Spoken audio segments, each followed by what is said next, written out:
very, very topical at that time. So, what is the subject of media education? According to my understanding, it begins with the word, both printed and spoken. Language is an indispensable part of media education, and it ties in what one of the colleagues said in the first session. We cannot start education with the advent of media. We have to tie the media in to what was before. Okay, the word printed and spoken, graphics, sound, stills, and the moving image. And the digital media, including the internet, with its added social dimensions, are also part of media education.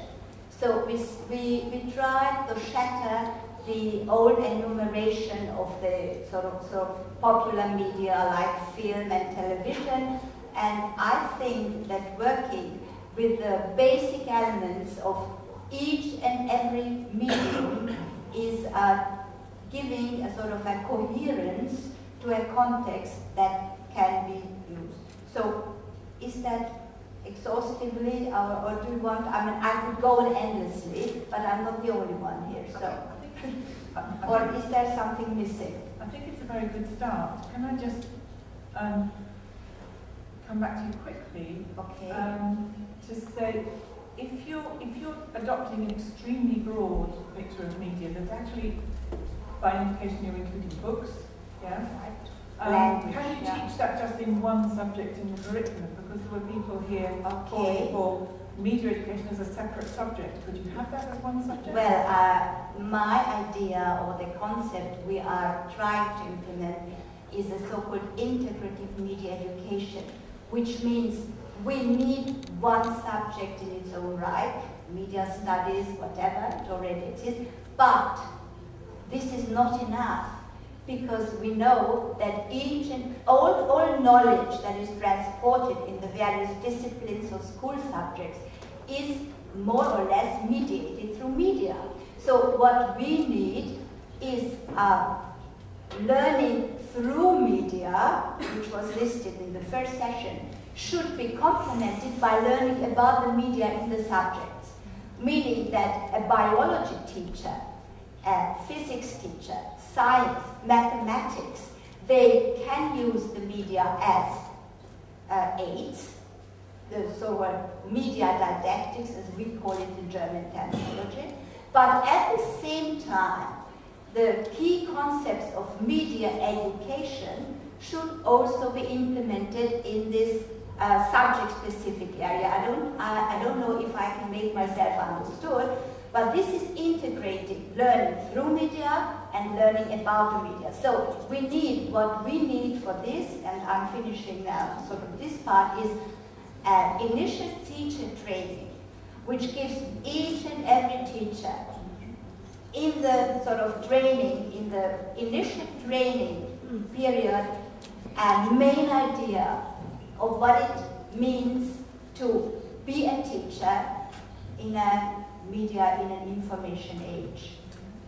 Main module, it shouldn't be very extensive, but it should make him aware of the implications of the fact that, to my mind, and it is also laid down in the document, there cannot be any pedagogy without it being media pedagogy as well. Okay. Thank you.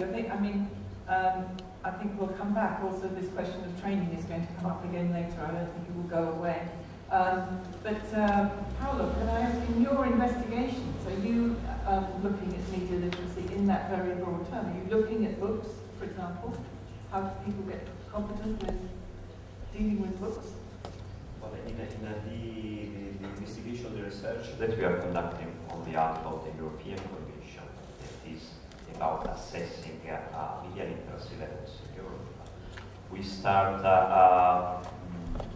getting inputs and studying the various definitions and the contributions from different researchers, academicians, media industry, stakeholders, etc., etc. And we try to find a balance in between something that apparently the experts have not been capable of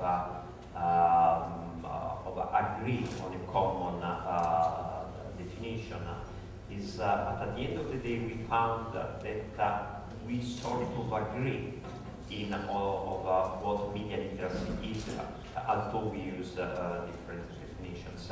Is in the ABI consortium study that we are conducting, we have taken all media to be considered in this includes books, newspapers, television, internet, cinema, and all other medium that you can think of to be the subject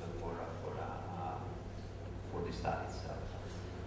I could add that trying to find a systemic way by which study the subject, we have focused and put the emphasis on the competencies that should be acquired by an individual in order to become.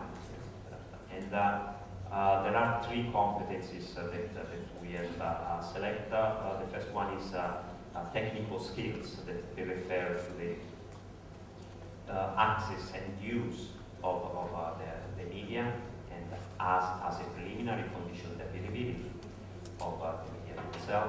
This is referred to many aspects of digital literacy. The second aspect is the cognitive capacities that an individual should have in order to make sense of the information that he receives. This has to do with the critical capacity in a positive sense, with taking distance as he has been pointed out before, Polish people, not different from many Europeans, spent 10 years watching television, for instance, and that is through television that people make an idea of the world, and therefore they act as citizens. So the cognitive capacity, the critical capacity is the core of the study that we are conducting. So technical skills, cognitive competence, and then participation abilities.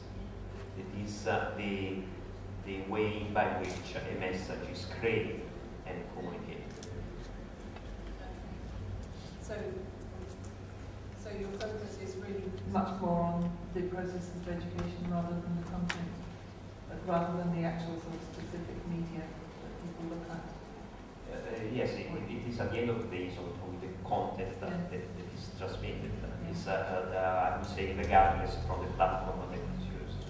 So in principle, you would extend that to print media forms like, say, the novel. Like the novel. Oh well, up to a certain extent, still is being pragmatic. Is media literacy cannot be the panacea for all evils. So we are trying to find a balance in between what would be the idea that theoretical is scientifically rigorously is inputs that are very legitimate and useful, and in this specific respect, what the Commission has asked to do, that is something that is a useful tool, is to be measured media literacy levels in the different. Okay. Irene, in the policies you're developing, how broad is your scope? And I think the importance of this question, I think, is not so much simply about what's in and what's out of the paradigm, as it were, but it also affects which teachers are involved, which academic disciplines are called on. So I'm just interested to hear how wide or narrow is your focus. Well, in Greece, we have to say that the institutes of education are not are not well informed and are not very active in all the media literacy education issues. I work for the Hellenic Audiovisual Institute, which is the national applied research organization in the field of audiovisual media, and one certain aspect of action, one certain axis of action is young people and the media. So we're dealing